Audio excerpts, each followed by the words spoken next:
ఈరోజు ఊహాలోకంలో విహరిస్తూ వాస్తవాన్ని మర్చిపోతే కష్టాలు తప్పవు అనేదానికి ఒక కథ చెప్పుకుందాము.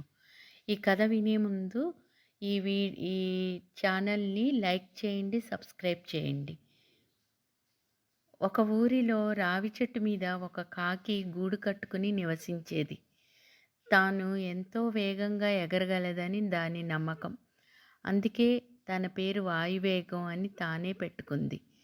ఒకరోజు వాయువేగానికి ఒక పెళ్లివారింట కడుపు నిండా భోజనం దొరికింది.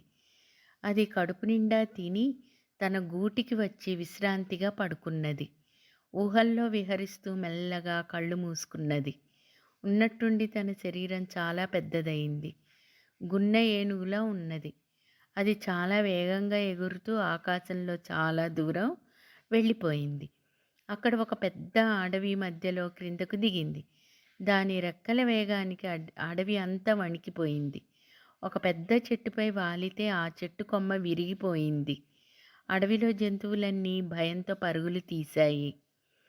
సింహం, పులి, ఏనుగు మొదలైనవి పరుగులు తీస్తుంటే వాయువేగానికి నవ్వు ఆగింది కాదు. ఆనందంతో పైకి కిందకు పల్టీలు కొడుతూ ఎగరసాగింది. జిరాఫీ ఎదురైతే దాని తలను తన కుడి రెక్కతో కొట్టింది. ఆ వేగం ఆపుకోలేక కుడి పక్కకు పడిపోయింది. ఊహల్లో పగటికల చెదిరిపోయింది. ఊహాలోకం నుంచి వాస్తవానికి వచ్చింది. చుట్టూ చూసేసరికి వాయువేగం చెట్టు మీద నుంచి జారి కింద పడిపోయి ఉంది. ఒక కాలికి గాయం అయింది. మిగతా పక్షుల సహాయంతో గుడ్లగూబ డాక్టర్ గారి వద్దకు వెళ్ళి వైద్యం చేయించుకున్నది. 4 రోజుల్లో బాగైంది. బుద్ధి తెచ్చుకుంది.